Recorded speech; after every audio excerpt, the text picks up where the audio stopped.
Të nderuar të shikues, mirëmbrëma. Tani mos flisin se filluam, se ju avokatët që kam pjesë ndërmuese në studio sot, të nderuar të shikues, kam avokat, por këta nuk marrin leje kur flasin. Dhe ndodh që i arrestojnë pastaj. Tani, falni se duhet serios biseda. Një avokat u arrestojnë në Elbasan 40 orë më parë, siç e keni ndjekur dhe dëgjuar domethënë në lajmet të përditshme në vendin tonë të mbushur me lajmet pa numërta, siç e dini ju. Dhe sot u liru arrestuan, nuk arrestuan në sallë, siç të arrestojnë ndonjëherë. Do të rëndom që arrestojnë të ne, arrestojnë që në kone e shokut e në verë, por në jo në sallë. Ndërkohë, dhoma e avokatisë ka shpallur një grevë 5 ditore, ku avokatët nuk do të marrin pjesë në procese gjyqësore me përjashtim të zoti Axhia, të rasteve kur Proceset penale, vetë. proceseve penale që janë Me detyruar përjashtim të masat e sigurimit. marrin pjesë. Atëherë. Çfarë ndodhi konkretisht? Apo krijohet në Shqipëri Republika e prokurorëve? Për këtë çështje, por dhe për reformën shumë të diskutueshme në drejtësi, ne do të flasim në pjesën e parë të këtij emisioni. Them shumë të diskutueshme ndërkohë të shikues sepse rëndom në median shqiptare paraqitet vetëm problematikat që kanë lidhur me SPAK-un. Ta zëm se SPAK-u është institucioni më i mirë që është krijuar në botë, por ai mbledh vetëm 0.3% të problematikave që ka drejtësia shqiptare. 99.7 janë të drejtësia tjetër, e cila duket sikur është ka rënë në umner. Do shta gabohem, do ishte mirë që unë të gabohem në këtë rast, sepse gabimi im nuk i prish pun njeriu. Prish pun, po jo, po që se drejtësia është lartë. Pra, edhe këto problematika ne do të përpiqemi të themi të ndryshojmë diçka nëse do të mundim në pjesën e parë të këtij emisioni. Max Axhia, profesor doktor Max Axhia, kryetari i dhomës kombëtare të avokatisë. Profesor, faleminderit shumë. Pa kombëtare. Po. Zonja Joana Qeleshi, kryetare e shoqatës së avokatëve penalistë të Shqipërisë, mirëmbrëma, faleminderit. Zoti Eugen Beci, miku i emisionit, shpesh ne e kemi, ndajmë bashkallët. Qaj mallet, vazhdimisht tu mblidhemi dhe qaj mallet. Antari 2 kryetarëve. Dhe antari 2 kryetarëve, dhe ti edhe të penaliste dhe i dhomës madhe. Pra, pesh mblidhemi dhe vjen dhe avokat Beci dhe qaj mallet. Vjen do njërë vjen dhe në gjyq kur na edhin në avokat. Shu bëme atë gjyqin, që kanë përshkori një gjithë Sali Berishës, se Sali Berishë mund a edhe shumë. Gjykate posaçme, pasi konstatoi një avokate. Pas disa periudash gjykimi, e quam ke gjykata e Tiranës, si të shohim se si do funksionojë. Tani ne kemi ikur në gjykat zakonshme. Përgjithshëm, ke zakon. Dhe këtu mund të vazhdoj gjyqi 30-40 vjetë, apo? Po patë fat jetosh aq. Po patën fatë, se edhe ma kanë caktuar, njeri ma kështë ullur fare. Tani, Eugen Beci thash dhe zoti Andi Tela, bashkëpunëtorin i ngushtë i emisionit të paeksplozohet, faleminderit shumë, zoti Tela. Unë kështë shnurë këtu dhe në tonin, po bëm spostime, a i do t'jetë në pjesën e dytë, ku do t'kemi një problem tjetër mjaft rëndësishëm që është aeroporti i Vlorës. Allah, dhe aty në kjarjet më dhatë ndërruar të shikues. E shpesh pa kuptueshme. Por ju e dini që ndjerat në vendin që unë jetojmë, shpesh janë dhe të pa kuptueshme. Tani, avokati Uliane ka gënë, Bajrami u arrestuan nga policia me dyshimet për kanosje për shkak detyrës, kundërshtim dhe goditjet gjyqtarit dhe kanosje gjyqtarit. Sot, si që thamë, a ishtë liruar. Pretendimi ishte se avokati ka kërcënuar prokurorin Gjergji Ceka. Në Elbasan ka ndodhur kjo. Të ndikim një audio me regjistrimin e kërcënimit të pretenduar. Sinkronin një lutem me audion.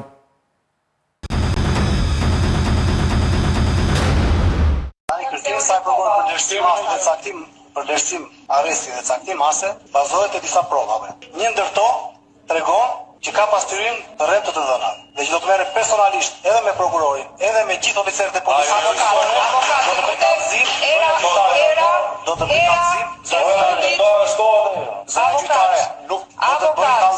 Avokat nuk funksionon me kërcënim në sallën e gjyqit. Nuk ka rëndësi se çfarë do bëni ju jashtë kësaj salle me këtë doni ju. Do tash për herë të fundit avokat do marr masa nga ato që parashikon kodi procedurës. Këto lloj komunikimi në këtë sallë gjyqi me mua si gjyqtare nuk të lejohen. Por qëndrohu te mbrojtja që do i bësh të pandeurit tënd. Ose do i caktoj ndonjë avokat tjetër kryesisht do të nxjerr për jashtë. Avokat nëse vazhdon me këtë gjuhë komunikimi. Sa gjyqtare. Por qëndrohu te mbrojtja po ta them para lajmërimit fundit. Dëgjoj. Në sa pash konstatoj pastërim të zënave të rreme. Kjo ishte audio që është shpërndar. Ma kush është shpërndar?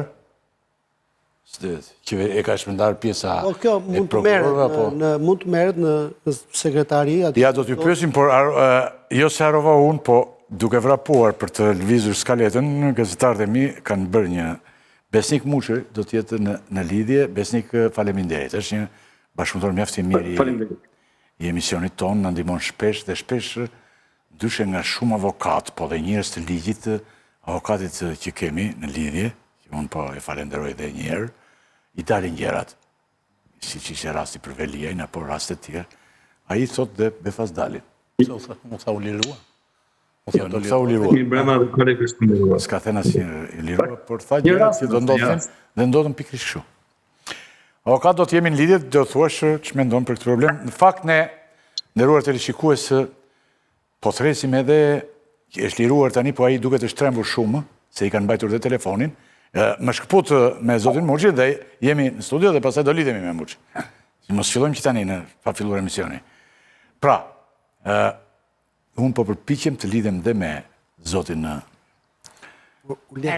Uljan Bajrami, por duket edhe i trembur pak Uljani, më u lidh me mua, diçka tha, me një telefon tjetër se ja kanë mbajtur telefonin. Se tani këtu ka dhe rregulli që të mbajnë telefonin dhe s'ka lidhje. Por Uljan dil sa më parë. Dile o zotri se nuk të marrin me ata po të liruan. Ka dhe frike. Kanë avokatët frika, po jo. Se varet ku do vetë dosja është frike, jo. Po të patremshëm nuk janë avokatët tani. Jo, fare të patremshëm janë. Pra dëgjuam audion e avokatit dhe gjyqtares. Nga kjo audio që të dëgjuam, çfarë perceptimi ju krijohet? Kush kuptoj nga ju? Ç'kuptuat aty? Unë s'kuptova në një të rëndësishme. Është ky një komunikim i zakonshëm në sallat e gjyqeve, apo ka element që mund të konsiderohen kërcënues? Jo, shiko, e pare punës duhet të marrë po fjalësisht prokuror.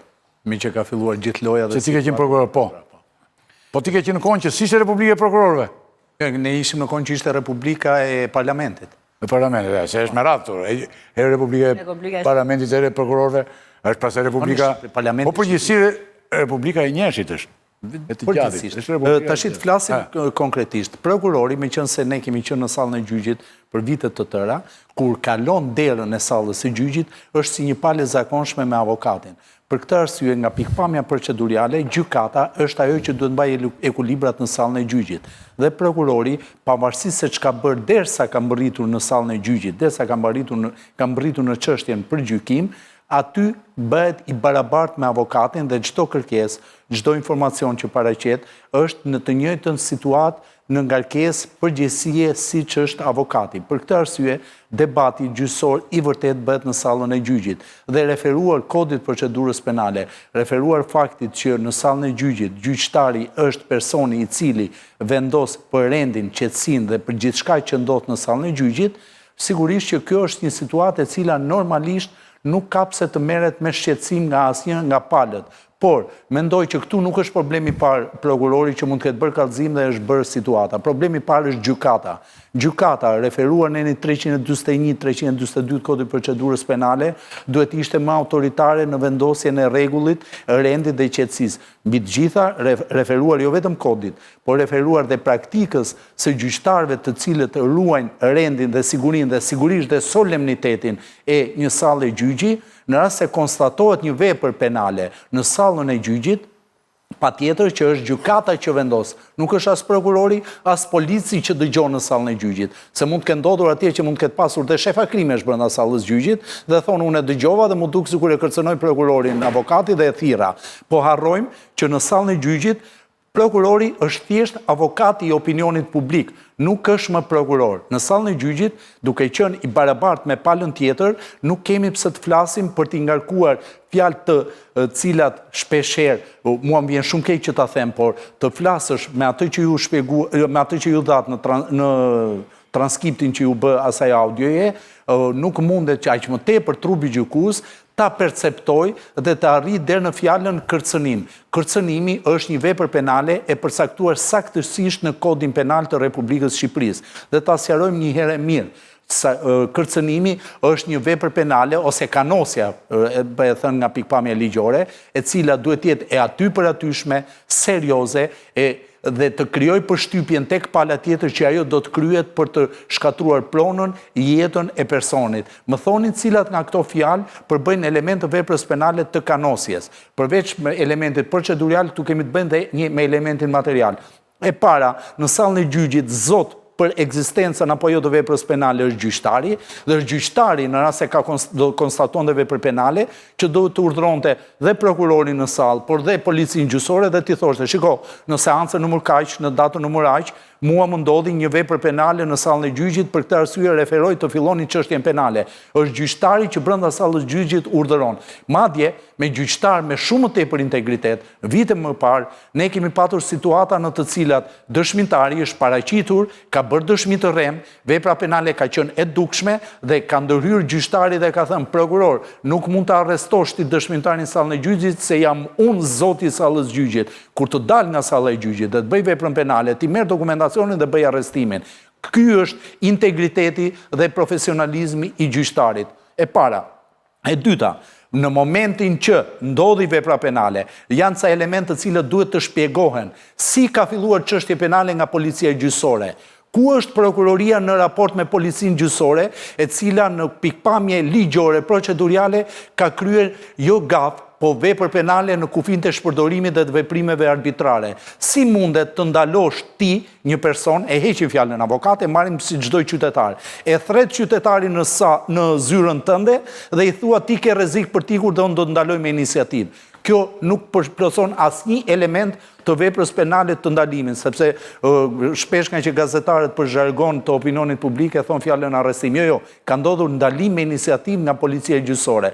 Dhe ndalimi me iniciativë nga policia gjyqësore ndodh vetëm në një rast, kur personi ka rrezik serioz që mund të largohet. E pare punës ti kishet pa qartë veprën penale, e dyta ndalon me iniciativë një person. Dhe e treta është dhe më kryesorja, a ke komunikuar me prokurorin që ka qenë i gatshëm, prokurori i gatshëm në rrethën e Elbasanit, ti si polici gjyqësore, për t'i referuar që shiko se unë po pyes një avokat, sepse aq më tepër atributi i avokatit e detyron policinë gjyqësore të jetë në kontakt të vazhdueshëm me prokurorin.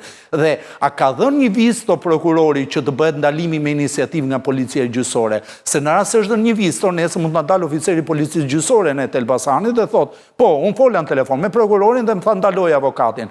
Atëherë fillon teatri me urdhrin e lirimit menjëhershëm. Urdhri i lirimit menjëhershëm bëhet ose kur s'ka vepër penale, ose kur është e qartë që personi nuk e ka kryer veprën penale ose është ngatruar.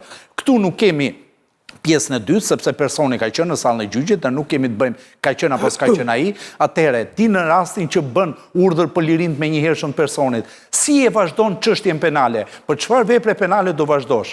Dhe mbi të gjitha, është qesharake të regjistrosh veprën penale goditje të gjyqtarit, përveç asaj kanosjes që ju hajt po diskutojmë që ka ndodhur apo s'ka ndodhur kanosja. Po goditja e gjyqtarit ku ka ndodhur?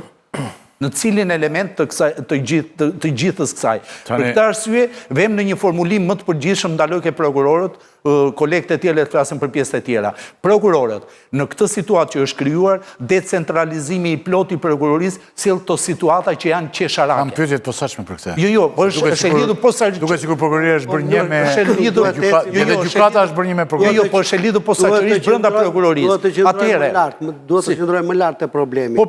Kjo është për marrëdhënien prokuror për çështjen, edhe gjyqtar, po do të qëndrojmë më lart. Jo, këtu jemi ke marrëdhënie te fryma. Përveç asaj, jemi ke një marrëdhënie teknike e cila ka çuar në një alarm mbi centralizimin. Lidhur kjo dhe me formulimin që prokurori i përgjithshëm bëri para Parlamentit të Shqipërisë, kur tha ka element në prokurori që ankohen për vendimet e gjykatës së apelit, ankohen për ambasada, ka element në prokurori që bëjnë shkresa dhe letra nga më të çuditshmet, është emergjente të kuptojmë decentralizimi i plot, po sjell më të mira apo më të këqija, sepse në rast se do kishim një lloj centralizimi, këta tre prokurorë, se po them tre prokurorë, prokuror, drejtuesi prokurorisë, prokurori i seancës dhe prokurori i gatshëm do duhet të mblidheshin me njëri tjetrin dhe të diskutonin.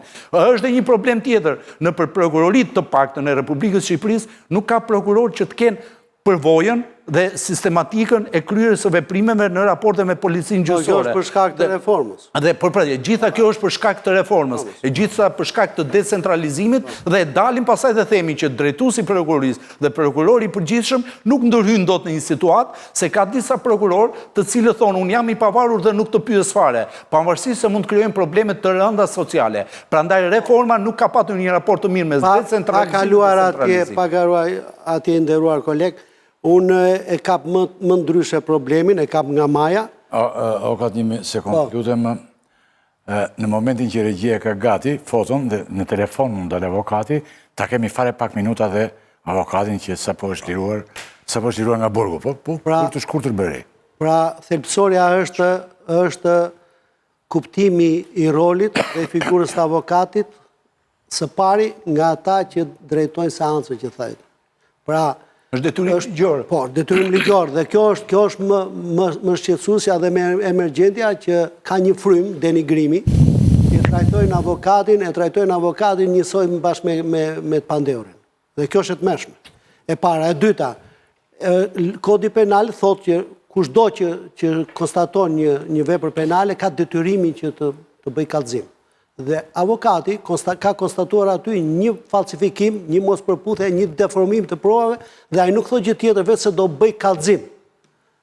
Dhe ajo që është kryesorja, që është shqetësuesja, mbi të gjitha është qëndrimi indiferent i KLP-s, inspektorit lartë drejtësisë dhe i titullarëve të drejtësisë.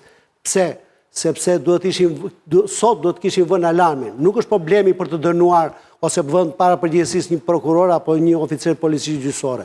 Ktu është për të vënë para përgjegjësisë linjën që mbahet. Dhe kjo është shumë e rëndësishme, sepse nëse do vazhdohet kështu, po ju a them që nuk do ketë më procese. Dhe nëse dhoma avokatisë mori vendim që të bllokojë, bojkotojë proceset penale, nëse do jetë prapë kjo frym, nuk do zgjidhet ky problem, se nuk është problemi, siç e thash, për rastin konkret. Këtu është problemi më i thellë, është për trajtimin dhe për kuptimin dhe funksionimin e drejtësisë dhe veçanërisht drejtësisë penale, që është palë i domosdoshëm dhe i nevojshëm avokati. Dhe nëse do vazhdohet kështu, nuk do ketë më as proces penal, as civil, as administrativ. Kaq di të them. Unë jam shumë dakord me ju dhe dua ta shtoj që mi qenë se... Nuk zgjidhet, edhe kjo, i meret e thrasin avokati një ditë më mrapa, i kërkojnë të referoj çështjen, referon çështjen dhe i thot mbaruam, ndërkohë që mbaroi thot si mbaruam, unë erdha nga Tirana, më ke thirr ditën e pushimit, thot po mbaruam, po prit se s'kam mbaruar unë, se do bëj kallëzimin. Atëherë çohet oficerja e policisë gjyqësore, edhe merr telefon dhe mbasi vjen mbas një gjysmore, një ore e ndalon. Kjo është e tmerrshme. I merr dhe celularin, pse? I merr celularin e para pa një akt sekuestrimi, pa një vendim, e para dhe dyta pse? Që të kërkojnë në celular të gjendojnë gjë tjetër sepse e din që ato janë qesharake, ato akuza. Po jo, celulari i avokatit është i mbrojtur se ka marrëdhënie mes klientit. Absolutisht. Ka privatësinë e tij. Jo vetëm aq, në kuadrin asaj që ju thonë. Edhe vendimin e gjykatës kushtetuese. Fryma e mentaliteti është që të krijohet të paktën bindja ose ta mësojnë të tërë gjyqtarët e Republikës së Shqipërisë që prokurori është i barabartë me avokatin në sallën e gjyqit. Prokurori është ushtruesi i ndjekjes penale pavajtur në fryma që në shkollën e magjistraturës që është futur. Kalojmë një sekondë para se të kalojmë te zonja. Jo avokatit lutem, sepse po unë kam thirë avokatë, unë jam zyrë avokatie, pëse. Nuk jam drejtori avokatëve, kryetari avokatisë. Avokati, a i ka del nga burgu, ishte në televizion tjetër, po dojtë del, po të mos dal. Nuk ka rëndësi, nëse del a i, jo avokatit. A i do të dal dhe për i gjo, se kemi ardhur këtu 3 titular, një edhe është, unë personalisht kam vajtur në mëngjes, për ta dëgjuar dhe i kam thënë këtë shprehje. Të lutem, do më thuash ngjarjen reale në detaje dhe më pak se të takon. Dhe më shumë do t'japësh, do më pasqyrosh pozicionin e oficerit policisë dhe gjyqësor dhe të prokurorit që ta dim dhoma avokatisë për të mbajtur qëndrimin. Dhe ai ma ka shpjeguar në detaj dhe është një djalë që është shumë serioz, edhe avokat shumë i mirë, asnjëherë s'ka pas probleme. Shumë sigur, dakord, po tani ja unë e kërkoj që të kontaktoj. Nuk dëgjoj avokatit. Dëgjon shefin. S'dëgjon shefin, kryetari duhet t'ia urdhër. Jo. Ti më kryetari s'ka t'ia urdhër kryetari. Ja bëri kërkesë. Nuk ka kuptim, ai ishte diku. Ne jemi ngritur në këmbë, jo për rastin, jemi ngritur në këmbë për problematikën përmjet rastit atij. Mbështetje të parimit dhe mbrojtjes së rolit të avokatit. Flemos nuk ka rëndësi. Avokati. Do dali. Po, vërë edhe një që dojtë bëj. Zonjë Qelishi, ju si për cëllët moment? Kjo ishte një ngjarje shumë e çuditshme, edhe ishte një nga këto gjërat që nuk është mirë që po dëgjojmë në mënyrë të vazhdueshme, gjëra që në fakt ne nuk duhet të dëgjojmë. Nuk është parë që, dhe në fakt të gjithë e perceptuam në fillim që kishte bërë kallëzim prokurori, sepse nuk ta merr mendje që mbas një seance, oficeri i policisë gjyqësore të marrë me iniciativë dhe të arrestoj çdo lloj personi aq më tepër një avokat. Tani ne gjithë e dëgjuam atë pjesën e regjistrimit audio, ajo që pretendohet që ka qenë edhe veprimet e kundraligjshme të avokatit. Ajo që rezulton dhe që e kuptuam nga komunikata që kishte bërë deklarata për shtyp prokuroria e Elbasanit sot, pasi nuk është se ka pasur shumë të dhëna tjera, rezulton që ashtu siç e tha dhe zoti Beci, në seancën gjyqësore, ata që janë në rol kyç janë gjykata, e cila ka detyrimin të disiplinojë procesin, dhe gjyqtarët këtu duhet kenë parasysh që nuk i mjaftojnë vetëm aftësitë profesionale, po duhet kenë dhe eksperiencën dhe trajnimin e dur që të menaxhojnë dhe situata që mund të eskalojnë. Sa mund të ndodhë në një proces, një palë gërthet, mund të ketë konflikt, dhe ti duhet dish se si të reagosh. Dhe reagimi i gjykatës duhet jetë shumë i matur, po ashtu dhe i prokurorit. Po prokurori me avokatin janë palë në proces, që do të thotë ti ke një debat, ke një, le të themi, debat profesional. Në rasti konkret, aty është folur, është thënë që unë do merrem personalisht, e ka sqaruar për çfarë ka. Dhe mëtej ka vijuar seanca normalisht. Nëse do kishte element të çdo lloji vepre penale, duhet kishte bërë kallëzim prokurori, gjykata, nuk e kanë bërë. Tani, çohet të nesërmen, oficeri i policisë gjyqësore. Gjykata, jo prokurori. Gjykata janë dakord, mund ta bëjë prokurorin nëse ishte siç konstaton gjykata një falsifikim në një proces. Edhe gjykata pse ja çon prokurorisë një falsifikim që konstaton? Ti erdhe provën. Po provën. Po pra. Tani, kush ka qenë prokuror dhe gjyqtar dhe avokatët? Ne e thamë që dje që dalimi ishte i palishëm për faktin sepse ligji ka shumë të qartë. Ka të qartë kur arrestohet një person, kur mund të ndalohet një person dhe kur i caktohet një masë sigurimi. Ne duhet kuptojmë në Shqipëri se akoma kemi konceptin që të arreston prokurori. Jo, nuk të arreston prokurori. Në burg, ose heqjen e lirisë, po në terminologji të popullore, në burg të fut, si rregull, personi futet vetëm me një masë sigurimi të gjykatës, vendim gjykate. Prokurori kërkon, kur mendon se janë kushtet, gjykata, që është e paanshme, vlerëson nëse prokurori ka të drejtë apo ja ka futur. Policia në këtë është detyruar të... Policia ka vetëm një mundësi. Ka mundësi arrestim në flagrancë, kur personi kapet duke kryer një vepër penale, që nuk kemi, që nuk është rasti. Ose me njëherë. Dhe ka që është kompetenca e, ose në ndjekje, me njërë mbas, ose rasti ndalimit, ligji e parashikon, kur prokurori nuk ka kohë që të shkojë të marrë mas sigurimin gjykat, se ti po ikën, janë aeroport, a je diku, ka të dhëna që po ikën të s'ka kohë, ka të drejtë që të nxjerrë urdhër ndalimi, po vetëm në rrezik ikje, të motivuar. Pra duhet thotë ndodhemi në këto kushte, personi dyshohet për këtë vepër. Ore jam në rinas, dhe që ligji kërkon një vepër penale, pikërisht, një vepër penale që duhet jetë minimumi 4 vjet, dhe prokurori mund nxjerrë urdhër ndalimi. Dhe këtë mundësi, ja ka dhënë ligji dhe oficerit policisë gjyqësore, ku është në raste kaq shumë emergjente, sa nuk ka kohë as të presi këtë urdhër në prokurorit dhe mund ta nxjerrë vetë. Tani në rastin konkret, siç u tha avokati është thirrur, gjëja e parë që i është bërë në 14:47 është i sekuestruar celulari, sekuestrimi i celularit të kujtdo, aq më tepër të një avokati që ka korrespondencën me klientët, ka të dhëna të tjera, nuk bëhet dot pa një vendim gjykate. Në urdhra në situata të posaçme, ka mbrojtje të posaçme. Mund bëhet me urdhër prokurori, po tani nga hiçi i kanë marrë celularin dhe mbas disa orësh kanë bërë urdhër ndalimi. Jo vetëm kaq, po ligji 252 i Kodit Procedurës Penale e ka qartësisht të parashikuar që menjëherë thot, nuk thot sa më parë, thot menjëherë, oficeri i policisë gjyqësore duhet njoftojë prokurorin e gatshëm. Ti thot kemi bërë këtë ndalim. Pse? Që t'japi mundësi prokurorit gatshëm të vlerësoj nëse ndalimi është i ligjshëm, pra është në këto kushtet emergjente dhe ky personi duhet të ndalohet dhe pastaj të caktohet apo të kërkohet mas në gjykatë apo jo. Dhe në rastin konkret, avokati Bajrami është liruar vetëm pas ditën e sotme. Pra, në limitet e afatit 48 orë, në orën 7 është ekzekutuar, vendimi prokurorit të gatshëm ka qenë në oraret e drekës, dhe kjo për faktin, sepse policia gjyqësore nuk ka përcjell materialet. Pra, një person, në çdo lloj rrethana, prokurori duhet jetë në gjendje të thotë për çfarë e ke ndaluar, ose e ka arrestuar nëse është arrestim flagrant, po, liroj, ose po, mbaj se unë do kërkoj mas. Kështu që në këtë këndvështrim, kjo është një situatë për të ardhur keq, për faktin sepse ne duhet kuptojmë që në seancën gjyqësore avokati ka rol aktiv, ka qëllim dhe synim të mbrojë klientin e tij, sipas parashikimeve patjetër duke respektuar etikën dhe solemnitetin, por debati do zhvillohet. Avokati atë detyrë ka, prokurori ka qëndrimin e vet. Gjykata është ajo që mban qetësinë dhe nëse ka situata që mund të jenë të tensionuara, mund të ndërpres seancën, mund të tërheq vëmendjen, ka masa se çfarë merr. Por duhet jetë e kujdesshme në terminologjinë e përdorur. Tani dhe kjo kapja ke fjalët, sepse kuptoni që debati është interaktiv. Ti nuk është se siç flasim ne këtu, njeriu edhe pa dashje mund të thotë një fjalë më shumë, s'po them që është rasti.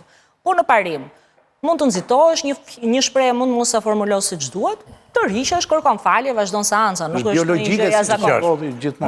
Zoti Muçi, mund të ndodh. Edhe ne u përpoqim edhe me prokurorin, me zyrën e prokurorit të gjithë, por e ka mbyll telefonat e gjithë dhe nuk komunikon.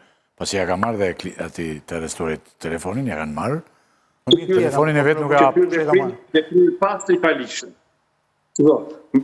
Më farë se pëso vëndën direkt, sepse zoti Axhia, zonja Qeleshi dhe zoti Beqi janë juristët nga më të mirë për mua në Shqipëri sot dhe kam dështirë të i bëni trajtim shumë cilësor dhe shumë të gjërë çështjes, por po futëm direkt e çështja e celularit. Në veçantë mbrojt, nëse është sekuestruar celulari, është shkelje hapur e ligjit. Nuk mund të sekuestrohet celulari një avokati pa prezencën e kryetarit të dhomës avokatisë së Elbasanit. Është i kontrolli i zyrës, celulari është zyra e avokatit. Zyra e avokatit nuk mund të kontrollohet, ka procedurë të posaçme për Kodit të Procedurës Penale për kontrollin e ambienteve private të avokatit. Dhe nëse kjo të paktën është shkelja e parë e dukshme për mua, kjo celulari. Megjithatë, zoti Rakipi, më lejo të flas, të themi sa gjëra dhe unë mendimin tim lidhur me çështjen. Së pari, po roli avokatit, në procesin gjyqësor penal në Shqipëri, por sipas Kodit të Procedurës Penale, është i barabartë dhe pothuajse i njëjtë me rolin e gjyqtarit dhe të avokat, unë jam shumë dakord, jam shumë dakord që të drejtat e tij janë maksimale të gjitha. Por akuza, një sekond, të lutem. Akuza, ky është një sistem për mua si gazetar, siç janë të pjesa tërmuese e sistemeve, i kalbur. Edhe për avokatët ka një pjesë, jo, njerëz të nderuar që unë kam në studio edhe ti e të gjithë, po ka dhe zëra që veprojnë si sekser. Nisë reforma e famshme, s'bëjnë gjyqtar dhe pastaj i dihet me të njohur dhe i thati dhe Jo, nuk po them, nuk vendos gisht. Tash e ke menet, tash. Jo. Po jo, sepse unë ju njoh ju. Jo, po se kapën për Tani edhe avokatët dhe gjyqtarët dhe prokurorët dhe shoqëria dalin, se nuk vim nga hëna. Problematika ka. Jo atë, jo. I dha shumë. Jo rastin e ati. A i dha gojës aty dhe a i e mori. Po sigurisht, derisa ka mbyllur gojën dhe nuk flet. Dhe zyrat e shtetit në këtë rast duhet të përgjigjeshin. Shteti është prokuroria. Shteti duhet të përgjigjej. Thoshte të dilte, thoshte është ndaluar për këtë arsye. Është përgjigjur më prokuroria e Elbasanit. Ka 3 ditë nuk e dim që është kapur avokati. Sot që na erdhi e lirë. Për shkak se ngjarja ka interes jashtëzakonshëm publik, atëherë duhet të dilte shteti, prokuroria dhe thosh është ky problem. Do më dëgjosh Ylli. Jo, ta mbaroj ta shtyp Besniku, lutem. E mësuar. Unë e lexova me shumë vëmendje deklaratën e prokurorisë së Elbasanit, i juristëve të përgjithshëm, dhe po ta lexosh duket një deklaratë e kuruar me shumë kujdes. Pra e përpiluar me jashtëzakonisht kujdes në gjithë elementet e saj. Pra, edhe në atë që ka dashur të thotë, dhe në atë që nuk ka dashur të thotë, po të lexohet përmjet rreshtave. Së pari duhet sqaruar situata që aty nuk ka kallëzim prokuror. Pra i takon që dikush ka njoftuar sallën operative, pra një person nga brenda sallës, që ka shkërcënuar gjyqtarin dhe prokurorin sallën e gjyqit. Nuk pa i fakti, sepse aty nuk ka kërcënim, ka nosje do të thonë. Dhe pastaj të nesme për nuk është shkëlqyer aty personi, apo ja thot me Paludon. Sa aty nuk ka kush njoftoi se seancat për matat e sigurimit zhvillohen me dyert mbyllura. Nuk duhet zhvillohen pa ashtu zhvillohen. Tani nga e mori vesh oficeri se çka ka ndodhur në sallë. Atëherë atë duhet verifikuar dhe kush ka nxjerrë sekretin e sallës. Por si ka filluar çështja? Ka fjalën si ka filluar çështja? Si ka filluar? Atje që si ka filluar çështja. Po këtë po them. Si ka filluar?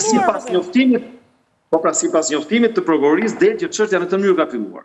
Pra është njoftuar salla operative, policia gjyqësore e drejtorisë së qarkut të Elbasanit nga kryer veprime ka marrë CD-n e seancës, e ka transkriptuar, CD-a ka qenë disa orë, me sa duket i është dash 24 orë, ka vërtet kryer veprime dhe është thirrur të nesërmen avokati.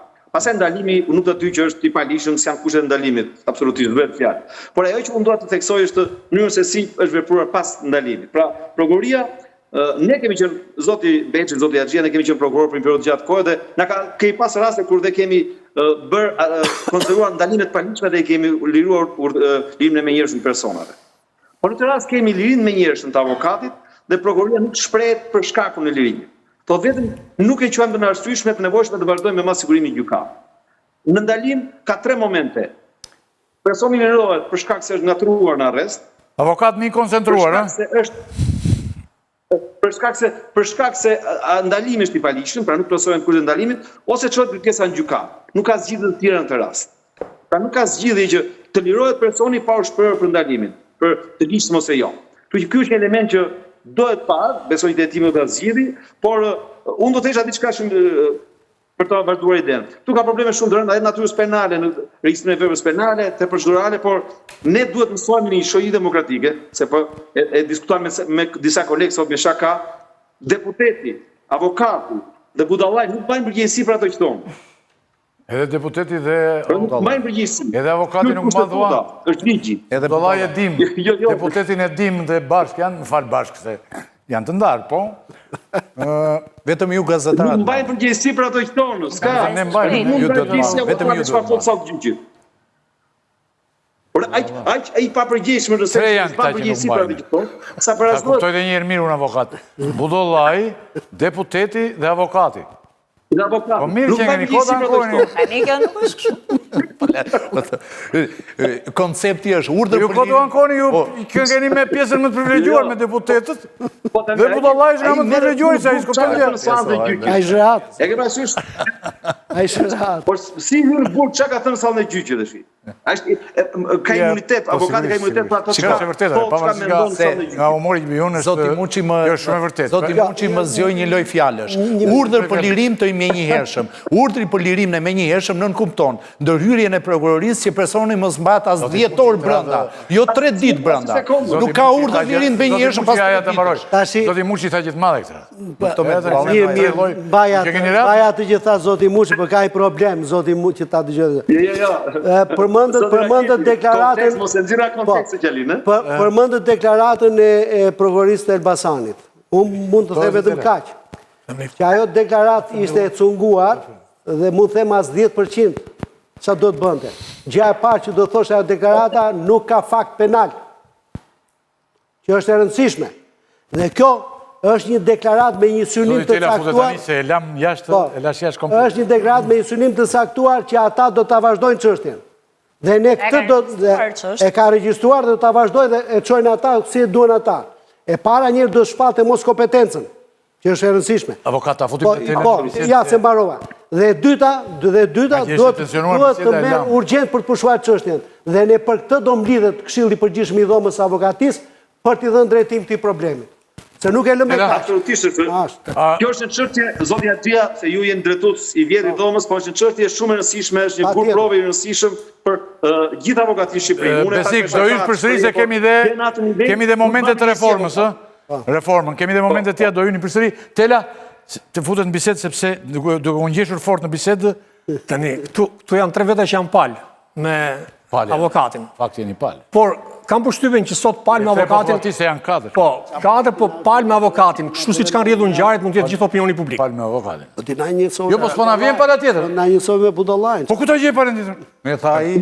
Si me budallajin? Jo. Po ju jeni edhe me deputetin, jo vetëm me budallajin. Këtu budallajin bëjnë të gjithë. Si mund të merresh me avokatin? E bëra zhurmë. Se çfarë thot avokati në seancë gjyqit? Tani. E kupton? Aty është mbrojtja qartë. Tani ti bëje antipalën o vase. Aty është një seancë e cila ka zgjatur disa orë. Ne dëgjojmë vetëm 1 minutë të debatit. Besoj që duhet jetë momenti kulminant, sepse edhe gjyqtarja duket e karikuar, pra ndoshta mund të ketë kundërshtuar disa herë avokatin. Ky që fshihet tani avokati, që nuk del këtu. Po që kjo me ta? Jo, pritë ka mund punë. Edhe ky që fshihet një minutë. Edhe ky që fshihet diçka ka, se nuk është kot. Ja ta vazhdoj Tela. Jo, të lutem. Tela. Jo. Pa i thot hyra njërë kot, ty prap kot thot. Po ne nuk e futim burgur. Jo ti, ja e dëgjoj një prokurori tjetër e një rrethi tjetër. Po le ta futin ajo atë punë pas ka pas. Tani, ne dëgjojmë atë audio dhe do i referohemi asaj. Pra fraza që po thoshte avokati që do merren personalisht me ju, shtjellohem më tej dhe thoshte që do ju kallëzoj penalisht sepse po manipuloni provat. Çka ndodhur? Janë arrestuar disa persona në datë 13-14 persona dhe kanë qenë masën e arrestit. Njëri prej personave që mbrohen nga avokati akuzohen ndër të tjera dhe për kundërshtim me dhunë ndaj punonjësve të policisë. Dhe demonstrimi i shkruar në relacion ishte që është filmuar duke kundërshtuar me dhunë.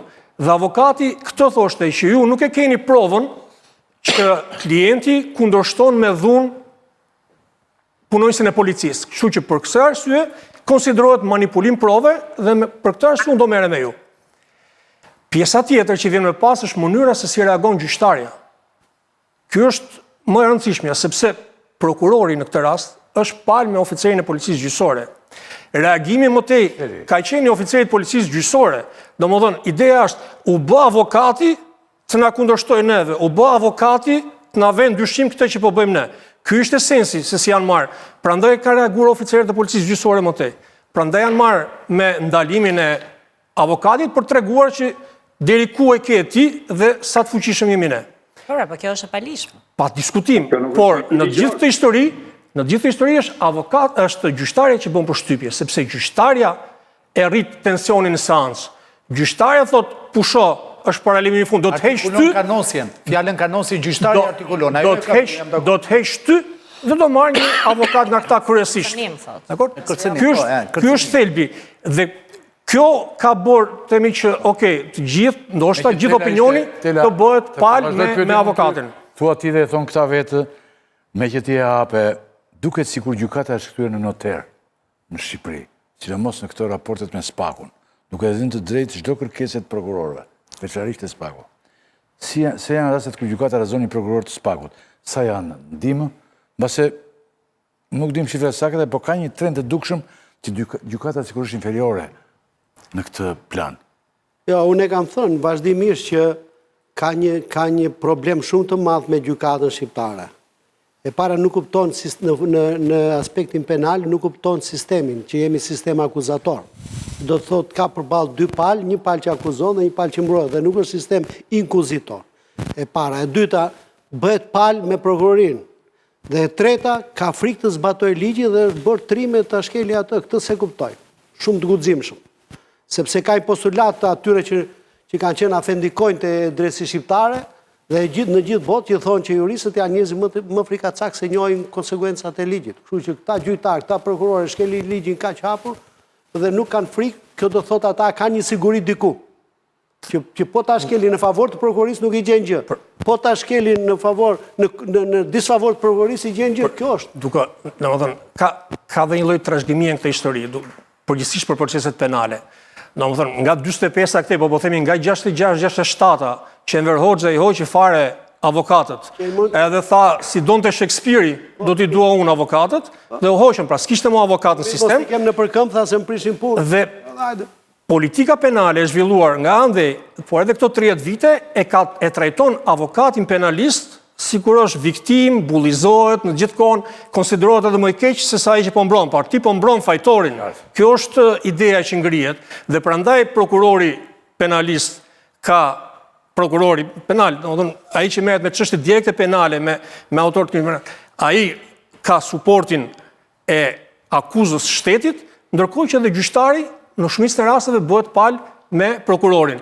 Dhe këtu pastaj vim te kjo pjesa e Spakut, ajo gjë që u tha ndoshta në ndërgjegjen e Dumanit që çfarë themi ne bën prokuria, bën gjykata dhe ndoshta u keq kuptua, realisht po ndodh. Po ndodh proceset penale, po ndodh përveç Spaku dhe GKO-s edhe në gjykatat e tjera. Pra gjithmonë fryma që i pandehur dhe avokati janë për të moshiruar janë nga ana tjetër dhe ne me gjyqtarin jemi një palë dhe veprojmë për të mbrojtur të drejtat. Kjo pjesa frymës është shumë e rëndësishme, edhe për faktin sepse magjistratët duhet kuptojnë diçka që ti je gjyqtar dhe prokuror, domethënë edhe privilegjet dhe autoriteti dhe mbrojtja që ti ke, është që ti të garantosh dhe të bësh mirë punën që bën. Është shërbim publik, nuk është qëllim në vetvete. Pra ti jep një shërbim publik dhe që t'japësh një shërbim publik, aq më tepër siç është drejtësia, veçanërisht ke gjykata, se gjykata është e pavarur, pavarësisht se ne harrojmë që sipas ligjit dhe prokurori ka detyrimin të mbledhë jo vetëm provat në favor të akuzës, por ka detyrim ligjor të mbledhë dhe provat në favor të pandehurit. Po gjykata që është e paanshme është ajo që duhet vendosë standardin. Dhe ne kemi problem me masat e sigurimit. Ne vazhdimisht të gjithë kolegët ngrem problemin dhe shqetësimin që ne kemi masën arrest në burg, masën e parë që aplikojmë. Po nuk e ka prokurori këtë. Prokurori kërkon, gjykata miraton. Dhe të shkon edhe në apel miraton. Pra shpesh veprojnë si noterë. Problemi është çik më lart. Një standard. Problemi është më lart. Është inspektori i lartë i drejtësisë problemi. Është më lart, inspektori i lartë i drejtësisë t'japi një pafajësi një gjyqtar i turren, i marrin dosjen e kontrollojnë.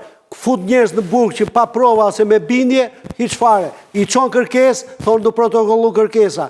Nuk kanë kuptuar për çfarë janë atje. Inspektori i lartë i drejtësisë është njeriu që kontrollon prokurorinë dhe gjykatën dhe jo ta mbroj. Dhe jam surprizuar kur dëgjova që inspektori i lartë i drejtësisë në një tryez trumbullak tha gjyqtarëve dhe prokurorëve janë në presion. Po s'ka të detyrë ti, atë ka KLG-ja dhe KLP-ja. Jo ti. Ti ke detyrë të kontrollosh dhënien e drejtësisë, që nga hetimi deri në gjykim. Po ashtu edhe në aspektin civil edhe në aspektin administrativ. Shkruajnë perceptim maksi që prokurorët dhe gjykatësit janë bashkë. Po, natyrisht që bashkë. Natyrisht që bashkë. Që shërben si noterë. Po pra po, vazhdo në asaj që po thotë zoti Haxhia, këtu është matësi më i mirë dhe më i dukshëm, pafajësit. Në rast se shohim pafajësit në vendet e Europës perëndimore, ato janë pafajësit të cilat shkojnë mbi 10-15%. Në Shqipëri pafajësit nuk kalojnë 1 as 2%. Kjo tregon dhe madje po vazhdon të ulet, mund të shkojë edhe në nivelin e gjykimit. Dhe kjo tregon jo vetëm nivelin e gjykimit, po dhe faktin që gjykatat në Shqipëri nuk po arrin dot të tejkalojnë atë fuqinë për qenë të pavarura, sepse asnjëherë nuk mund të mendojmë që prokurori ka 100% të drejtë në çdo kërkesë që bën. Dhe këto pafajësi janë treguesi i atij noterizimi që ju thoni. Janë treguesi sa garanci ka individi. Po pra, sa bëjmë ne për papërdorshmëri provash. Absolutisht gjitha kërkesat, përveç pafajësive. Ka dhe një gjë tjetër. Zonja Qelishi ka qenë gjyqtare përpara. Tash është bërë avokate. Tash sa ishte gjyqtare. Po na pyet ne themi për zonjën Qelishi. Po pyet gjyqtaren. Jo të themi ne. Sepse ajo s'ka si thot. Ti e bën si pyetje kolegu ton. Jo. Ton që ke vrarë ka qenë përpara reformës. Jo sa se kanë vrarë. Jo, po them ka qenë përpara reformës. Pra, deri në atë kohë ka qenë po ky perceptim që avokati ishte i keq bashkë me klientin, apo edhe sot ke gjyqtar shumë profesionist. Ne po flisim tani diçka tjetër. Që hyt ke reforma, jo për mbrojtur zonjën Qeleshi, dhe për të lidhur fjalët tuaja, zonjës Qeleshi dhe zotit Haxhia, po ju jap një shpjegim. Më thuaj në procesin e vettingut ose gjatë proceseve të ILD-s, kur është çuar ILD-ja, kur është çuar procesi vettingut dhe ti thot një magjistrat. Ti ke mbajtur në burg pa të drejtë një person. Gjithmonë ka thënë të kundërtën, ti ke luruar një person. Në momentin që do thot ILD-ja, ti zoti gjyqtar, ti zoti prokuror, ke mbajtur pa prova në burg një person, atëherë mendojmë që po kthehemi që po shkojmë. Ka pafajësi më. Instituti i pafajësisë i hoq. Ishte lidhur me perceptimin dhe rolin e avokatit, a ka qenë ndryshe apo jo? Besoj që po. Tani që ka pasur gjithmonë një problematikë, se nuk është se këtu tani ndryshuar njerëzit edhe para pas reformës, se po i konsiderojmë si epokën e tash këto. Ka pasur gjithmonë një problematikë sa i përket qasjes mes si e perceptojnë vetët magjistratët në raport me avokatin. Pa diskutim, avokatia ka problemet e veta dhe nga pikpamja cilësisë, një pjesë, kjo është e pa diskutueshme, siç e ka dhe prokurorët dhe gjyqtarët, se sistemi i drejtësisë është, ne jemi pjesë e sistemit, avokatët nuk janë jashtë. Por gjyqtarët kanë pasur kurajo. Domethënë shihni statistikat, merrni numrat e pafajësive, merrni rastet ku gjyqtarët kanë deklaruar provat papërdorshme, aktet pavlefshme, trajtimi i avokatit është shumë individual, sa ajo lidhet jo vetëm me shkollën që ti bën. Ne të gjithë kemi përfunduar studimet e drejtësisë, këtu nuk është dikush ka një formim tjetër, diçka më tepër. Është në karakter, në kuptimin e kurajos. Për të mbritur një përgjegjësi më të madh se një avokat është rëndaluar dhe ndodh një incident që nuk duhet të ndodhte të gjitha ose të dalin zyrat e shtetit, prokurorisë, dhe ta spjegojnë pse kanë bërë këtë, se mund të kanë drejtë dhe ata, por asin fjalë për tyre, të gjithë kanë mbyllur telefonat. Ata duhet të shpjegojnë zyrat e prokurorisë në këtë rast, duhet të shpjegojnë njerëzve, duhet të shpjegojnë shqiptarve se çfarë ka ndodhur realisht. Ne kemi vetëm shpjegimin e pjesës së avokatëve dhe kemi një derë të mbyllur për shpjegimin që duhet japin, për transparencën që duhet të ketë ky institucioni prokurorisë në këtë rast. I duhet paguar të zotit Tela se kam një përgjigje direkte me zotin Tela për krahasimin e epokave. Të paktën në gjykatën për krime të rënda, unë jam dëshmitar që gjyqtarët e gjykatës për krime të rënda kanë nxjerrë nga salla e gjyqit për shkelje të solemnitetit disa herë prokurorët e prokurorisë për krime të rënda. Më thuaj një rast që ka ndodhur në Republikën e Shqipërisë pas 2016-s, një gjyqtar të nxjerr prokurorin nga salla e gjyqit. Ky është ndryshimi. Po pyesja pra, pushteti aktual i prokurorëve në raport me ato që ishte më përpara. Po të shpjegoj. Por prokurori janë nxjerrë nga gjyqtari. Në rastin fjalë, prokurori prap është tërhequr, e kalon e ka oficeri policisë gjyqësore veprimin. Dhe kemi regjistruar vepër. Stop, dhe aty duhet shpjegojmë se në Shqipëri jetojmë, ka prokuror të gatshëm dhe nuk mundet që në prokurorinë e Elbasanit ta marrin vesh prokuroria pas 3 ditë që është ndaluar avokati dhe në mënyrë qesharake urdhri i lirimit më njëhershëm. Do t'ja gjia shpjegojnë që prokuroria e mora vesh që i arrestuar do të nxjerrë se po shkelet e drejta jote. Zoti Beqi. Efekti presionit publik është kjo. Urdhër për lirim më njëhershëm. Jo pas Zoti Beqi. Më falni. Se lëviz dhe kjo karrike dhe mos bën zhurmë.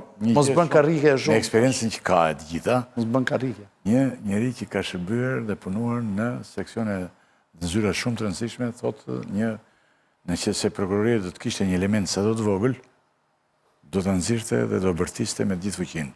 Ndoshta nuk kanë çaton dhe ajo e ka audio, nuk kanë nxjerrë asnjë element. Tani, komunikata ishte ora audio dhe kam një pyetje për të ikur këtij momenti dhe për dalë një gjë më përgjithshme, më të rëndësishme, po këtu, unë po ju them fare shkurt ju do të më thoni, apo kthehet Shqipëria në një republikë prokurorësh, apo ka një shqetësim real për këtë, apo është një perceptim mediatik. Si e mendoni ju tani? Reforma, jo më jo. Se dhe mund mos doni të thoni? Jo më jo. Ka gjëra që nuk i thot? Prit, jo më jo. Si që avokati që nuk doli? Jo, mos na provoko. Jo më nuk provokoj unë. Do ta themi edhe trosh fare për të mirën e punës. Trosh pra? Reforma në drejtësi nxori midis të tjerave, nxori në pa një problem shumë të madh. Që prokuroria e përgjithshme ka dalë jashtë lojës dhe prokuroritë e rretheve e reduksionit të përgjithshëm, po them dhe spakut, nuk kanë kontrol. Dhe kjo është shumë e rëndësishme dhe kjo e bën që supremacin e prokurorisë në gjitha nivelet dhe të dy llojet të kenë dominancën mbi gjyqësorin. Dhe mbi çështje dhe të jenë zotën mbi të çështje. Ajo që themi ne, themi pikërisht mbi këtë argument që është kthyer Shqipëria në Republikë të Prokurorëve. Ose po shkon drejt Republikës Prokurorëve. Zonja Qeleshi është kthyer thuati. Problemi është që pjesa e prokurorit në prekon pak edhe pak... Lloj republike kemi që ne, pse u bëm dhe pak kohë republike prokurorëve, nuk na prish në i punë madhe, apo ja? Ne kemi pasur një... Banane ke qenë gjithmonë, po? Kemi qenë, mirë. Kemi pasur një prokurori, deri në 2016 me reformën kushtetuese, e cila kontrolloi edhe në mënyrë hierarkike, pra prokurori më i lartë kontrollonte prokurorin më të ulët, edhe nga gjykata, e cila ishte garanti i fundit si institucion i pavarur. Mbas ndryshimeve kushtetuese, prokurorin tashmë e kemi totalisht të pavarur në çështjen e tij, që do të thotë edhe një prokuror që mund gaboj për shkak eksperiencë, për shkak mosvërësimi e tjerë, ngelet vetëm që të vi momenti i gjykatës, ndërsa drejtuesi prokurorisë apo prokurori më i lartë, i cili mund të konstatojë që është një masë e papërshtatshme, ka një sjellje të papërshtatshme, nuk ka asnjë lloj kompetence. Ne kemi pasur këto ditë për shkak të një vendimarrje të gjykatës lartë biles të diskutimin, që është vendosur një standard që prokurori i apelit nuk ka të drejtë të tërhiqet nga ankimi që bën prokurori i shkallës parë, që është absurde, se për çfarë do prokurori në apel të prezant, i cili konsiderohet prokuror dhe më i lartë. Nga ana tjetër, sistemi që kemi krijuar, ku gjykata kontrollohet, veçanërisht gjykata e posaçme, drejt për drejt nga prokuroria e posaçme, patjetër që tani, pavarësisht se teorikisht dihet që gjyqtarët janë pavarur e tjerë, ka një farë intimidimi. Dhe problemi është që dhe ky presion është shumë i madh publik për efekt të dëshirës të madhe që të ketë masa ndëshkimi, areste e të tjerë, të cilat duhet jenë kur është e nevojshme dhe kur është e merituar, po duhet jenë në përputhje me ligjin, ka bërë që gjyqtarët në një farë mënyrë, një pjesë pa diskutim jo të gjithë, pak të trombur, pak që mos përfliten, pak se anatemohen, pak se flet media, flet publiku, thonë pse e lirove, pse dhe pafajësi e tjerë, të pranojnë kërkesat e prokurorëve. Ne kemi konstatuar dhe diçka që më përpara nuk ka qenë praktika përhapur, që gjykata jep dënim më të rëndë se prokuroria. Tani që kur hap kodin penal, gjykata ka detyrimin të jetë humane. Prokurori kërkon 5 vjet, gjykata jep 7 vjet. Kjo mund të ndodhë, po është ekstrem. Tani ti e shef këtë gjën që është në tendencë që ndodhë zakonisht, siç është dhe ke masat e sigurimit. Kështu që në këtë aspekt ky është një problem shumë i madh. Ne nuk pranojmë që ne kemi gjithë sistemi jon bazohet me prezumimin e pafajësisë, që do të thotë dikush prezumohet i pafajshëm derisa deklarohet fajtor me vendim penal formës prerë. Bazohemi mbi atë që askush nuk duhet deklarohet fajtor, por nuk provuat te çdo dyshim i të arsyeshëm thot ligji. Që do të thotë detyra mbrojtjes është vetëm të ngrejë dyshim të arsyeshëm, a ka mbaruar puna e saj. Ndërsa këtu ne shohim raste që thotë prova s'ka, po e kemi dëgjuar që e ka bërë X-i, se kështu është folur në 20 studio televizive dhe tani do e dënojmë këtë, se po se dënuam, do dalin do thonë, ja e liroi, dihet që e ka bërë ai e tjerë. Kështu që ky rreziku është, nuk është se është vetëm vendin tonë, nuk është një situatë që s'ka ndodhur në një vend tjetër, por që këtu duhet një edhe reflektimi vetë sistemit, gjyqtarët kuptojnë çfarë janë, se gjyqtarët duhet kuptojnë se çfarë forcë kanë. Dhe të dinë të reagojnë në përputhje dhe në lartësi me detyrën, se e kanë detyrë. Tani kjo ishte një pyetje që unë mendoj është thelbësore në vendin ku ne jetojmë, se shpesh ne shndrohemi nderuar të shikues nga Republikë Parlamentare në Republikë Presidenciale, pastaj në Republikë, për shembull ishte doktori president gjithë ato vite, ishim Republikë Presidenciale. Edhe pse ishim parlamentare, quheshim parlamentare, por pasi iku doktori nga aty dhe vajti kryeministru për Republikë kryeministrore. Pastaj bëhet Republikë prokurorëve në një Republikë të avokatëve, nuk besoj se do shojmë një atë. Si ka i keq edhe termi Republikë kryeministrore, është më afër tani. Po, është bëhet vazhdimisht tani Republikë kryeministrore jemi, ja? Po. Se është Bajrami aty, gjitha njëri i mirë. Bajrami gjitha shumë njëri i mirë, po Republikë kryeministrore jemi në momentet që jetojmë. Tani do dalim në nderuar të shikues, do të ridalim, se vazhdimisht ne diskutojmë këtë problem, në një problem shumë të rëndësishëm. Për shembull, reforma drejtësisë tani, mirë tham që spaku është gjëja më e drejtë që është krijuar. Mendoj unë tani, po shumë njerëz mendojnë jo. Por ata kanë vetëm 0,3% të problematikave drejtësisë në Shqipëri. 99,7% i kanë në zyrat e tjera, ku të plas shpirti, ku hyn dhe nuk del. Ku hyn, të shkon një problem dhe mund të dalë pas vite të tëra.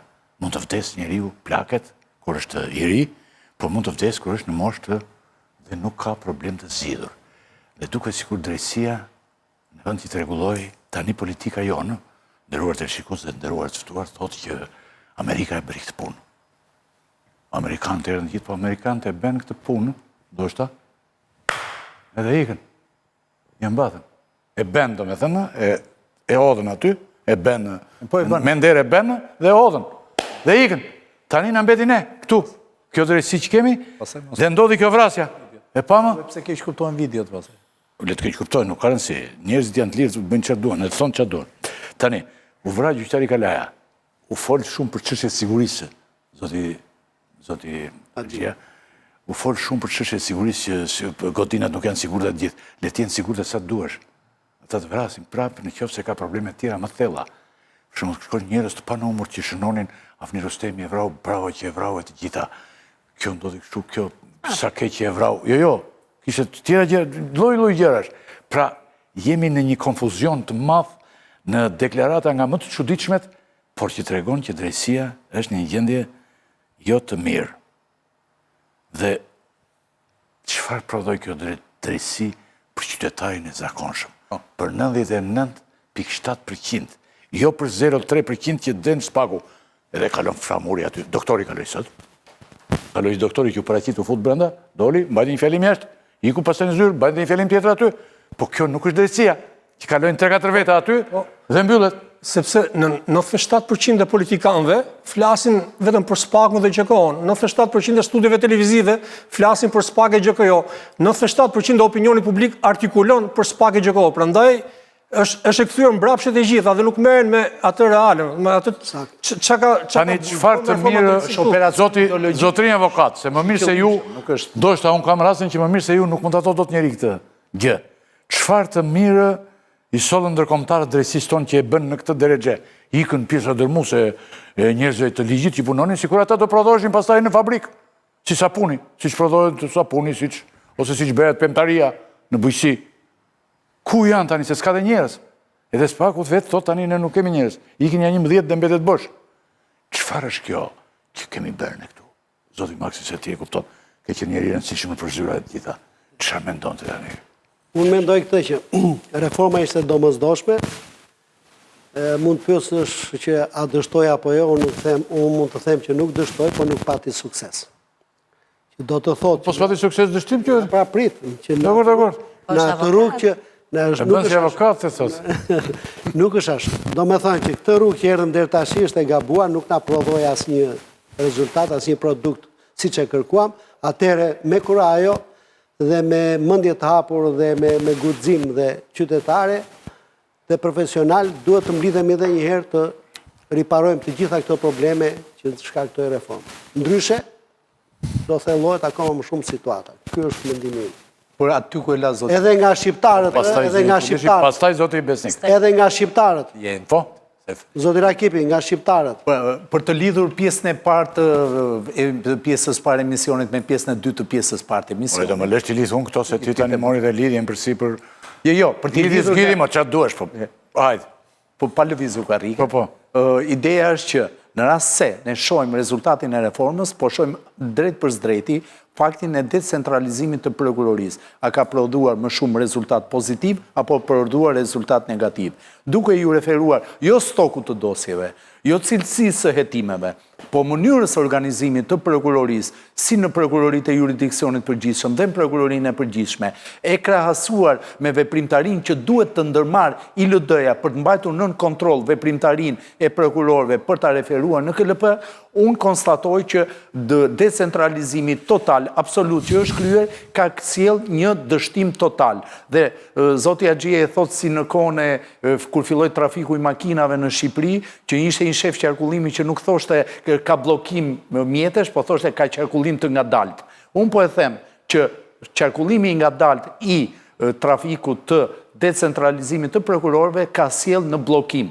Dhe për këtë arsye do duhet që të ketë zgjidhje të cilat duhet patjetër të rishikojnë atë reformë e cila gjatë koalidimit u pa që mori ujë në çdo cep të saj. Për këtë arsye, fakti që ILD-ja është inekzistente, nuk mundet të kontrolloj pasojat që mund të sjell raporti prokurori-individ, me që po flasim te prokuroria, po dhe për gjykat individ, atëherë do duhet që të rregullohet ky decentralizim mos jetë kaq i plot, po të ketë një lloj centralizimi qoftë dhe nga prokuroria e përgjithshme, të krijohet një grup prokurorësh në prokurorinë e përgjithshme që të kontrollojnë veprimtarinë e prokurorëve në rrethe dhe kjo veprimtari ti referohet në mënyrë të drejtë për drejtë KLP-s.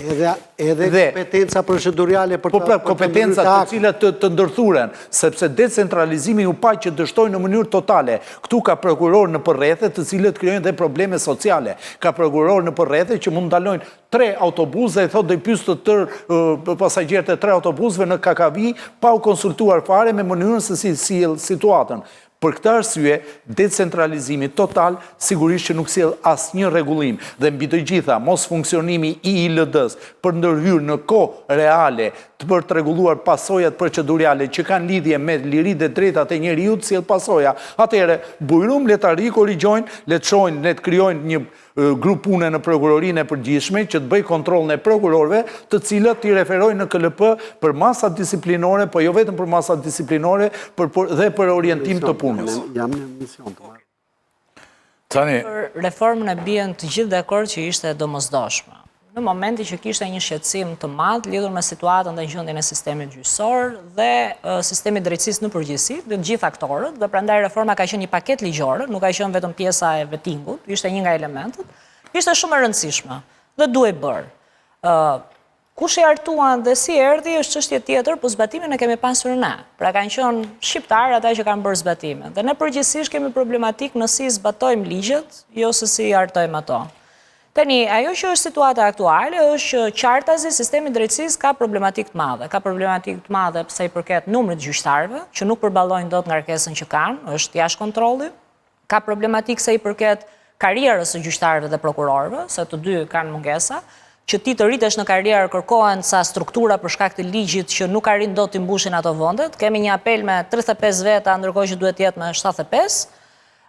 Kemi një problematik sa i përket elementeve të tjerë që rrisin kozgjatjen e sistemit. Ne kemi zgjedhur që magjistratët t'i kemi vetëm nga shkolla e magjistraturës, si gjyqtarët prokurorët, ndoshta është momenti që shteti duhet të shohë çfarë prioriteti ka. Ka prioritet që të mbushin numrin e gjyqtarëve dhe prokurorëve që të jepet drejtim këtyre çështjeve. Duhen ndërmarrë disa reforma ligjore që të rregullojnë element procedurial që mund të rrisin evakuimin, atëherë hajde ulemi, bëjmë një tryezë mes profesionistësh, të ofrojmë opsione dhe propozime dhe të diskutohet. Nuk ka asnjë gjë të keqe që ne të gjejmë për shembull apo të ndjekim metoda që kanë vendet e tjera për të bërë gjyqtarë dhe prokurorë.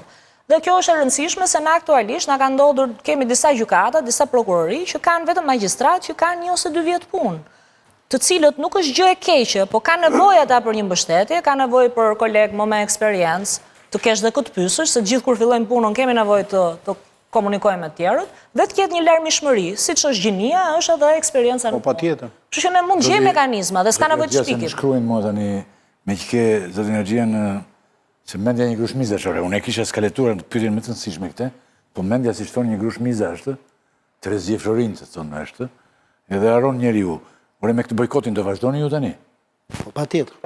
Si gjyqtari u lirua. Bojkotin nëse bëm as që të vëm para përgjegjësisë penale shkaktarët e kësaj situate, as për të nxjerrë hero ose të persekutuar kolegun, ne bëm për frymën, për t'i dhënë një herë mirë dhe fund frymës të trajtimit të avokatëve në proceset gjyqësore, një e para, dhe dyta,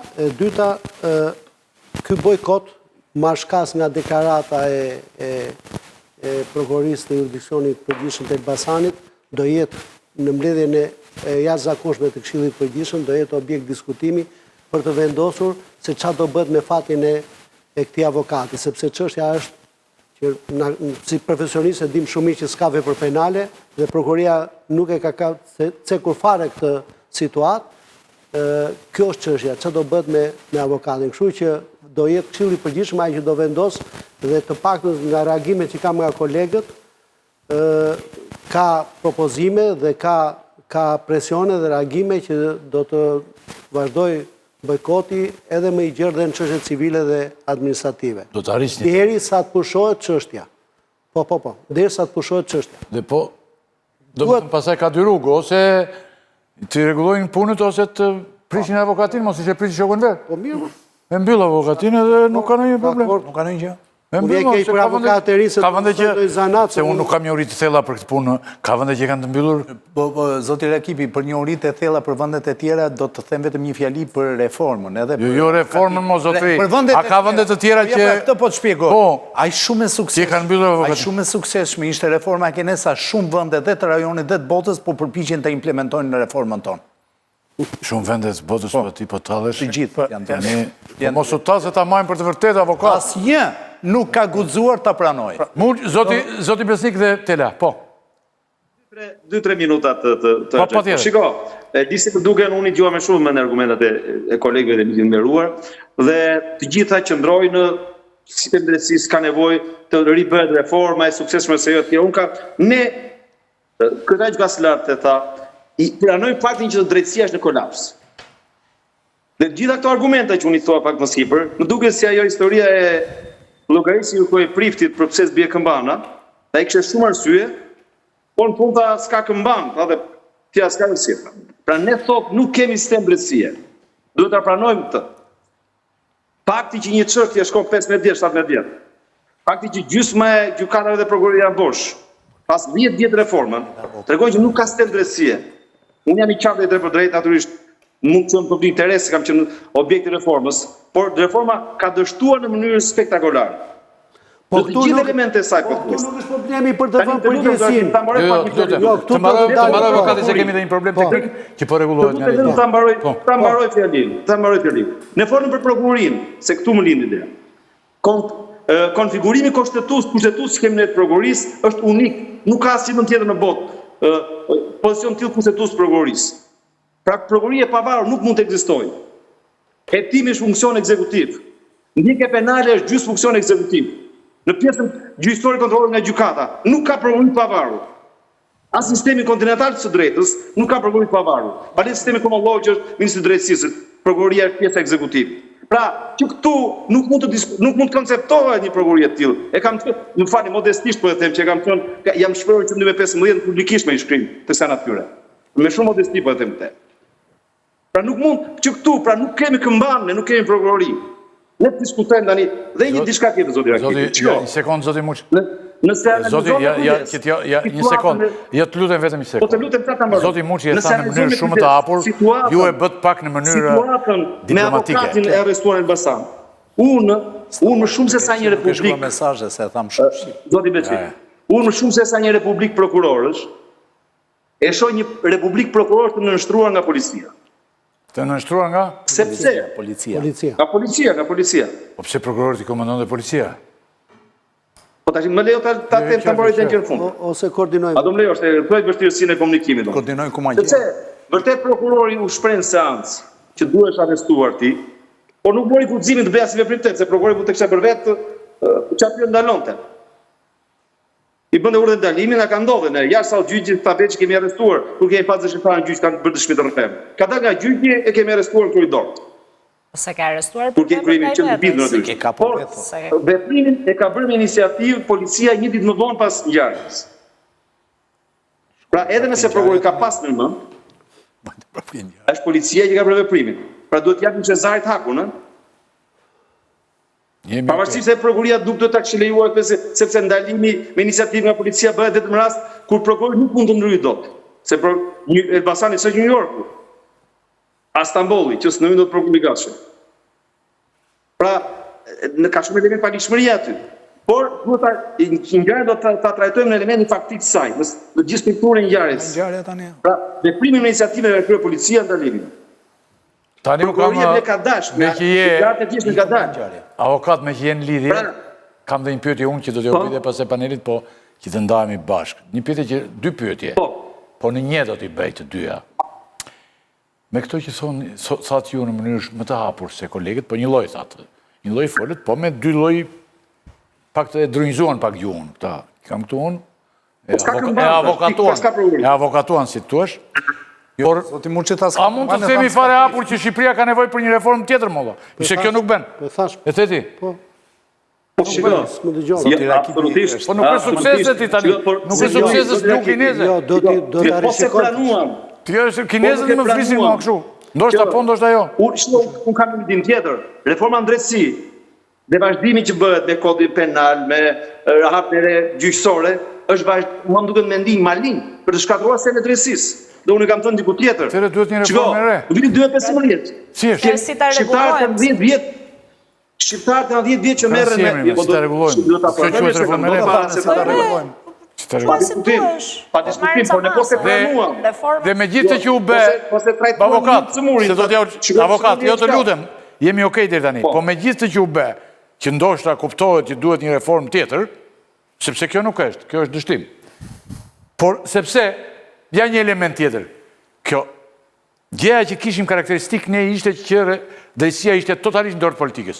Mua më kujtohet që hynja e dinja gazetar me 30 sa vjetë përvoj, hynja në përzyra të rëndësishme, dhe gjenja dhe prokurorët aty, që vizitonin qeveritarët, që i caktonin. Qeveritarët më të rëndësishme që kishim ne. Vinja diku për shumë dhe gjenja prokurorë në përgjithësh. Që vinë të aty dhe fare. Mua s'me ke gjithë.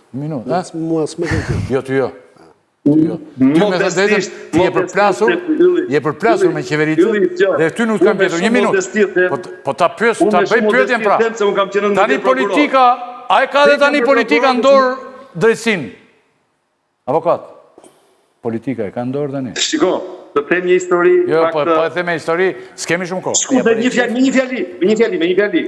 Kur më ka pyetur një ambasadore shumë e rëndësishme, E Amerikës ka Po e pëtur theme se... publikisht. E Francës, e Francës. Ajo është gjithmonë e rëndësishme. Dhe Francës tot, ka qenë femër dhe Jo, e Francës. Francës, po e them shqip. Dhe ku më ka pyet për reformën drejtësi në vitin 2017-18. A e di çfarë i kam thënë? Dhe kjo është, mosa mund të jetë regjistruar. I kam thënë, ndruaj se drejtësi nuk do e kapi politika. Do e kapi krimi organizuar. Pse ti thua tani ka shkuar më keq akoma? E ka kapur jo e drama me këta thua ti, po edhe krimi. Po politika, shiko politika... Gjendje keqe kjo. Politika është e keqja me vogët, e? Kjo që të avokati është rënduar situata avokatë.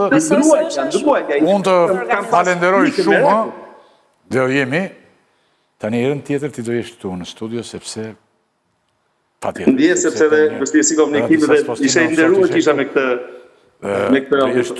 se me shumë knajsi edhe jem mik i emisionit të vjen vazhdimisht. Po ishit edhe me një që kishin mendime pothuajse të njëjta, dhe avokat dhe unë bera këtë postim që do të korrigjoj tani në vitit që vinë. Shikon këtë tani. Do të trezmo e ty tani, që nga të shmendet. Jo, kam thënë se bësh... Faleminderit shumë, avokat. Avokat, faleminderit shumë. Knajsi që ishin bashkë. Shifemi. Pyetja është ka dështuar reforma në drejtësi. Dhe 97% ka dështuar deri tash. Ai 3%... 9.7. Po mirë, hajde, ai 0,3% që është për momentin histori suksesi, sepse i gjitha ka nisur si eksperiment. Pra do bëjmë këtë eksperimentin në Shqipëri, i kërkuar që këtej dhe imponuar nga Amerika dhe Europa. Dhe këtu po bëhet eksperimenti për të parë se sa mban mënyra se si po e bëjnë këta reformën drejtësi. Sepse realisht ka jashtëzakonisht probleme këto çështjet e prokurorëve. Por në fund të ditës, këto kanë dhe ca afate që duhen zbatuar. Dhe detyrohen të zbatojnë ca afate.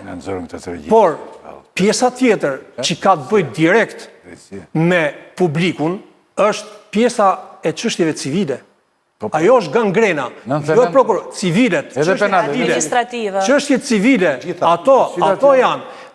Harta e regjysore, sjellja e gjithçka e këtu gjykata Apelin Tiranë, këto dosjet voluminoze, këto janë çështje civile të gjitha. Këto që rrinë me vite atje, janë çështje gangren që mbajnë peng, do më thonë dhe drejtësia vonuar, se do më thonë, pa hyrë historisë pronave, tu ke pleq ende 70, 80, 90 vjeçar, që ende s'ka marrë drejtësin dhe s'kam për ta marrë se mund të zjasin ja vjetë do vdesin dhe s'do marrin kur drejtësi. Dhe ky është problemi i çalimit të drejtësisë dhe të reformës drejtësi në përgjithësi. Apo prokuror, çështje prokurorës, gjyqtarës, u ndalu avokati, ajo u zgjidh brenda ditës. Tjetë me qartë, Amerikanët, BE-ja, kanë hyrë dhe kanë reguluar atë 0,3%. Në mënyrë të drejt për drejt, në reformën drejtësi ata kanë ndërhyrë për të ngritur strukturat e posaçme.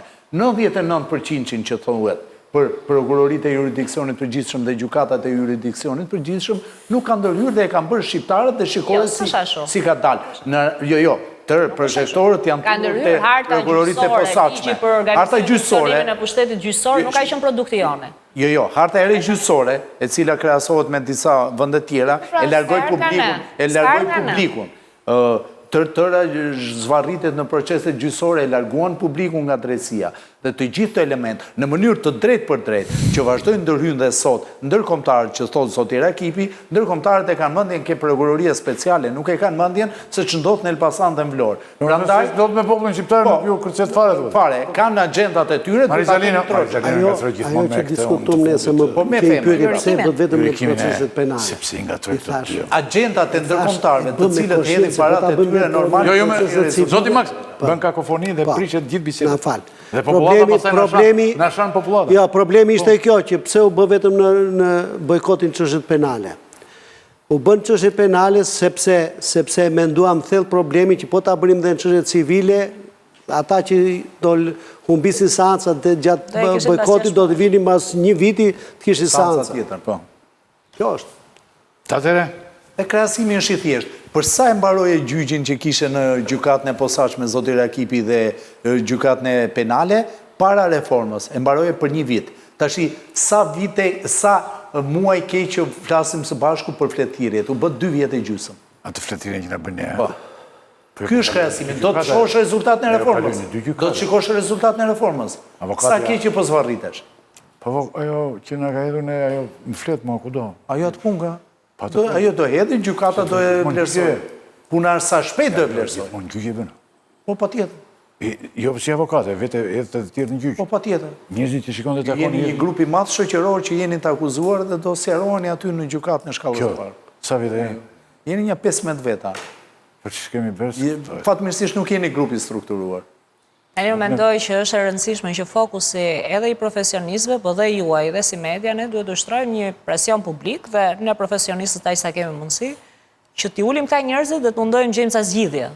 Se problematikat në i dim gjithë, ju i keni trajtuar, vonesa në gjykime është e para, qytetari nuk merë drejtsin, si do që tjetë ajo, pastaj është pjesa drejtësi profesionale e tjerë, për para se merë njërë në kohë.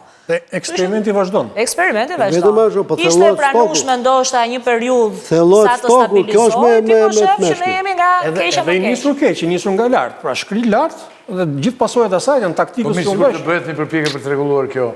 Kemi gjyqtar? Sa ka thënë Venecë, nuk ke. Nuk kemi, por ama duhet gjejmë një mekanizëm. Fillove reformën, mblidhe Menderën. Që mos lëviz karrike se bëhet në një zhurmë, dhe mblidhe mirë se nuk ke kuadro. Nuk ke kuadro. Atere. Sa përqind ka nikur se unë nuk... Rreth... Gjysma?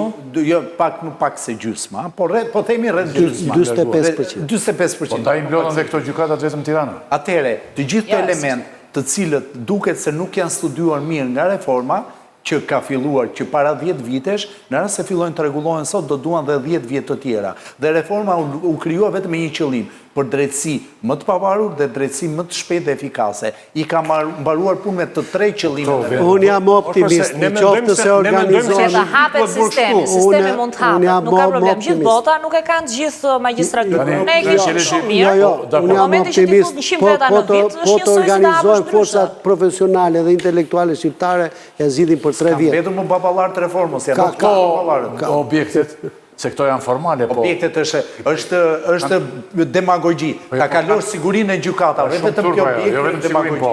Edhe solemniteti i... Patjetër. Për shembull, po të vesh në gjykatat tona, edhe qeni jemi vogël qohën, nuk vete.